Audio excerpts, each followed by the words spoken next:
I know yet calculate any flow. And you will have only this something. Namushe. My pan, but you're I said, to have look at here. Said the proud bridge. I have to go. And then, and what I baby. The friend said, I'm the two of my trap. One of them. If you have somebody like him who is interested in farming, who always motivates we the youth to get into farming and others, so we are expecting that the new person that comes will also follow suit. So therefore, we may benefit immense from his office, as Mr. Odoom has done.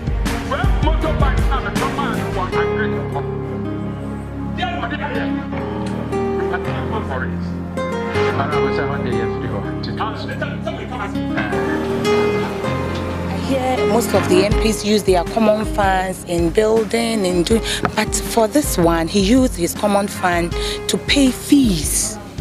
For Chifu Atimuka. I think a lot of people benefited from the common fund. So I think even if we will not miss anything about him, we will miss his common fund.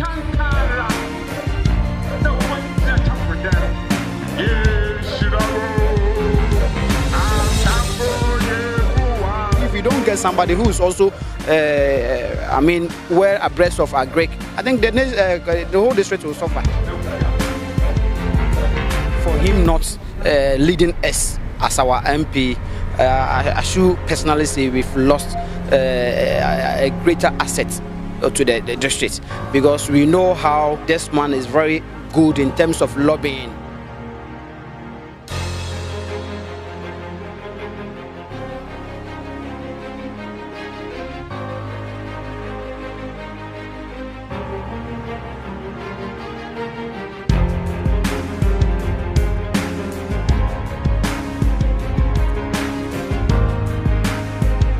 So, all in all, I should say, if I should mark him, he's going to get even more than 90% based on what he has done, and per my own observation.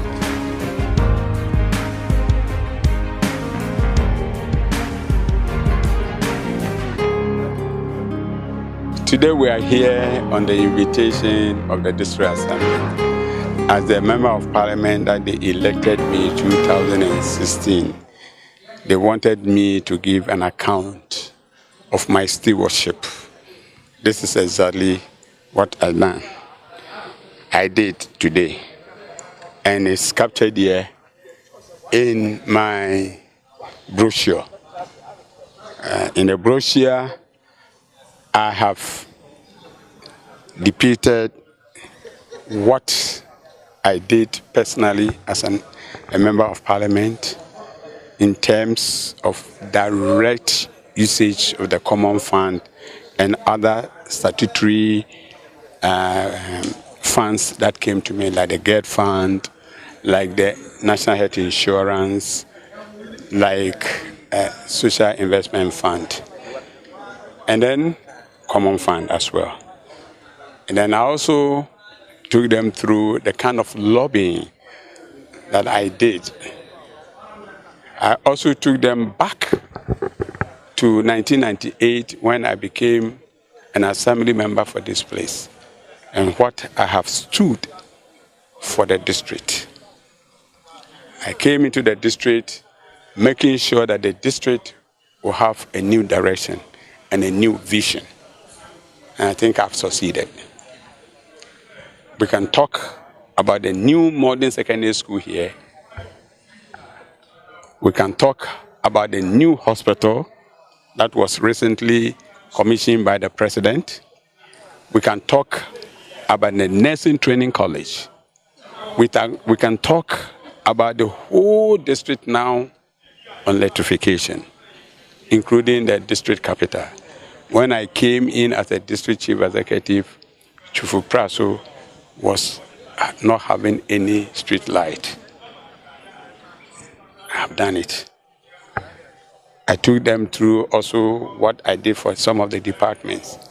As I talk to you now, the Agric Directorate has 12 motorbikes to render what we call extension services to the people. Education also have 10 motorbikes, one each for the circuit supervisor to ensure that teachers are doing what is right. Let us not count about chairs, desk, teachers, notebooks, what have you that I've done. So virtually, I was accounting to the people who are represented here by their assembly members what I've used their common fund for, which I think every member of parliament is supposed to do at the end of his term of office. Meanwhile, I'm not coming back again as their MP. A new person is coming. So I'm alerting them that that person who comes must also follow suit, so that at the end of the day, the route and the path that we have taken will be able to bring the district up.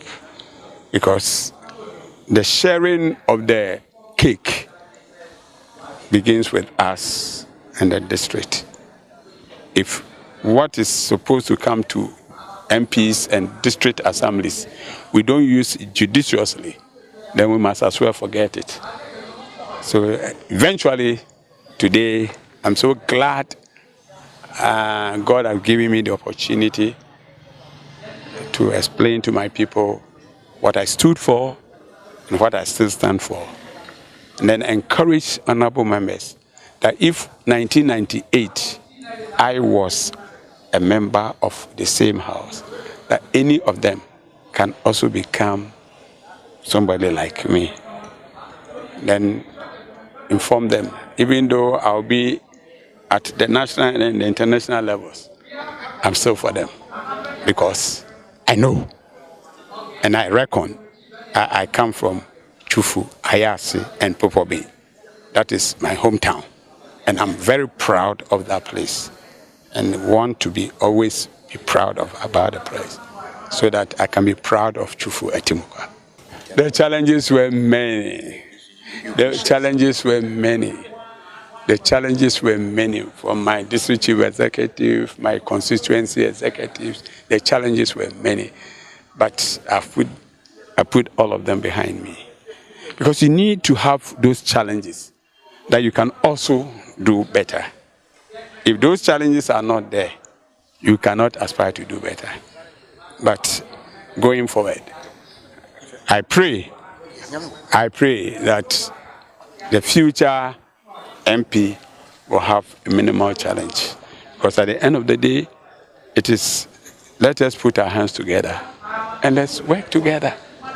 But I had challenges. They were plain. Everybody in this community, and for that matter in this district, knows the challenges that I face. The press, they are all aware. I had a lot of challenges.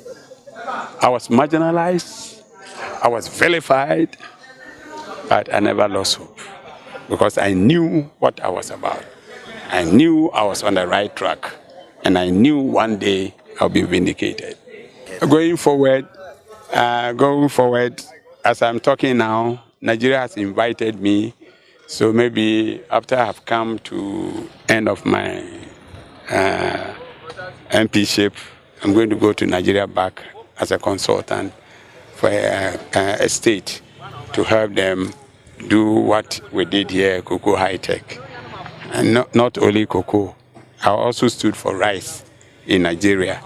I'm part of the team in Nigeria that did that rice transformation, and they are inviting me back to there.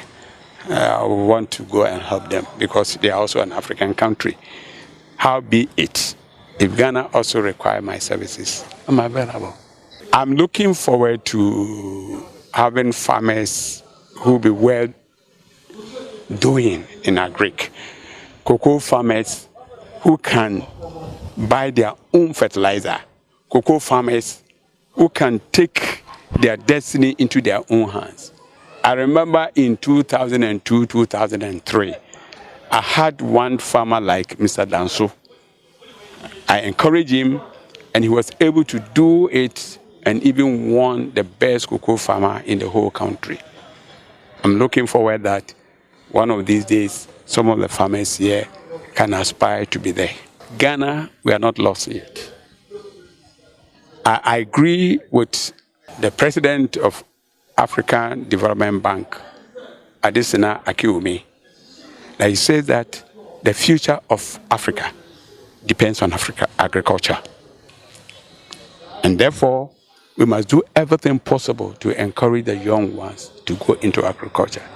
As I stand here, I've started a pilot project in some 2 young people, a lady and a gentleman. And the kind of reports that are coming to me, I'm so excited that indeed the future holds good for the youth in agriculture. One is in poultry, one is in agribusiness. And if I have time to explain what I'm talking about, you'll be amazed. I just want to encourage our teeming youth who don't have job. One of them went for a job. She was going to be paid 1,500. Now she's doing her own poultry. You know how much she's getting a day? About 2,500 a day. So you can imagine what I am talking about. That there's a gold in the soil. There's a gold in agriculture. So my final message is the youth must go into agriculture. That is where their future and their destiny lies.